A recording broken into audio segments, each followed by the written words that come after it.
Tout de suite, un nouveau flash, nouvelle édition d'informations sur Grand Littoral TV. Ravi de vous retrouver en ce lundi 25 février.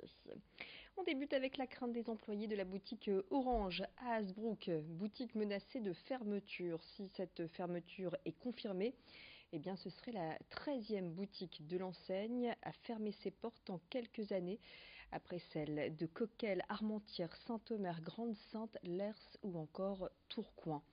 L'annonce de la fermeture a été faite en début d'année en comité d'entreprise et elle inquiète les 7 salariés qui se sont mobilisés ce matin à l'occasion d'une opération de tractage pour interpeller la population sur leur situation.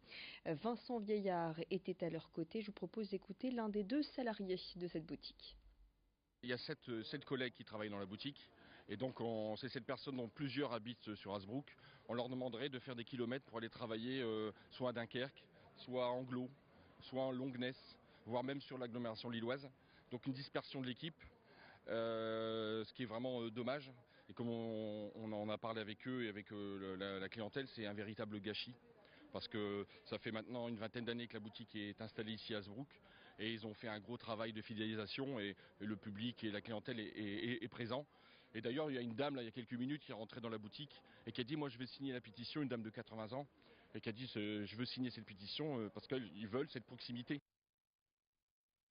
Un chèque de 4 000 € remis à l'association Les Clowns de l'Espoir. Ça s'est passé au centre hospitalier de Boulogne. L'association Les Clowns de l'Espoir intervient dans les services pédiatriques de la région pour égayer le quotidien des enfants malades. Une trentaine de clowns se relaient dans les hôpitaux près de chez nous. Et ce sont les enfants du conseil municipal du Portel qui ont remis ce chèque à l'association.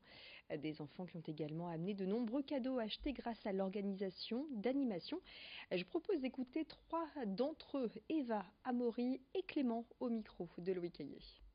On était en réunion et les membres du conseil municipal ils nous ont proposé d'organiser un loto-kin pour aider les clowns de l'espoir. Et on a tous accepté l'idée. Donc pendant 2 mois on a organisé ce loto-kin et le jour du loto-kin on était tous présents pour aider, pour dire les numéros, remettre les lots, tout ça. C'était assez compliqué. Il fallait s'organiser, savoir qui fait quoi. On est fiers. C'est pour aider les enfants, pour qu'ils soient plus heureux. On est fiers quoi. On est fiers d'aider les clowns de l'espoir pour aider les enfants. On est fiers quoi. L'association Les Clowns de l'Espoir reçoit des subventions pour ses actions menées dans les hôpitaux, mais elle a sans cesse besoin de dons. L'association lance d'ailleurs un appel à bénévolat.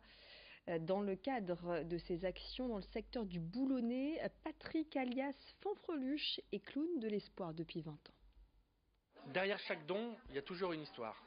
Et ces histoires sont toujours touchantes, quoi, en fait. À chaque fois qu'on reçoit un don pour notre association, c'est un investissement de la part de personnes qui s'investissent pour nous.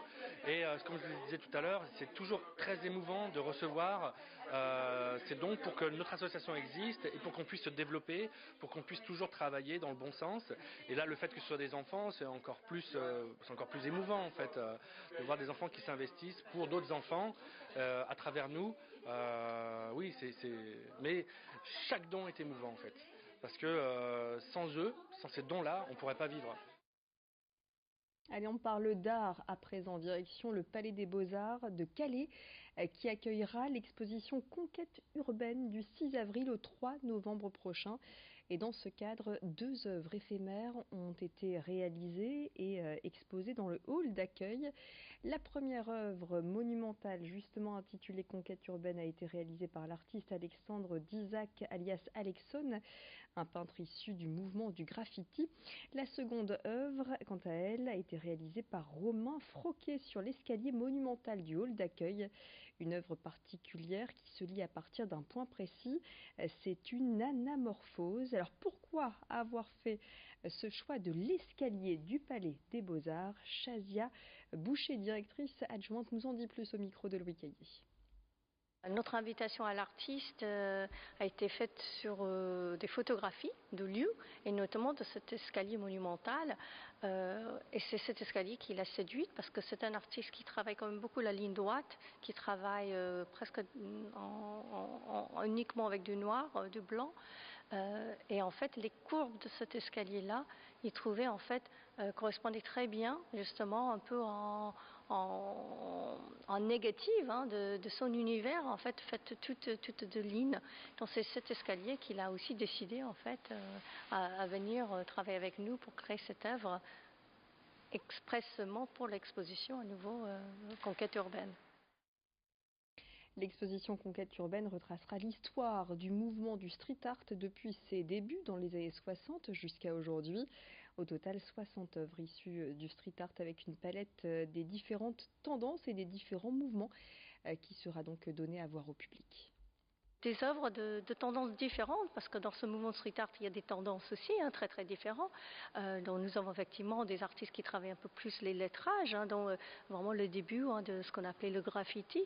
Mais nous avons aussi des artistes qui travaillent en volume, donc à partir en fait des œuvres en 3D, des sculptures, qui travaillent même à partir des matériaux de recyclage ou de rebut, notamment Bordolo 2, qui ne fait ses œuvres que à partir en fait des œuvres de rebut. Et c'est une œuvre qui va être très étonnante et qui va surprendre le public. Et donc je ne dirai pas plus, mais là vraiment c'est une œuvre à ne pas manquer. Voilà donc pour cette exposition, on aura bien sûr l'occasion d'en reparler. Ça se passe au Palais des Beaux-Arts de Calais à partir du 6 avril. C'est la fin de cette édition locale. On va se retrouver dans quelques instants pour l'édition régionale, cette fois avec toujours plus d'informations près de chez vous. Je vous rappelle que vous pouvez retrouver tous ces reportages sur le site grandlille.tv. Le temps va-t-il se maintenir au beau fixe dans les prochaines heures sur le littoral? Vous saurez ça d'ici quelques instants. Et vous saurez tout d'ailleurs avec le bulletin météo complet. Excellent moment à vous tous et restez avec nous. L'info continue.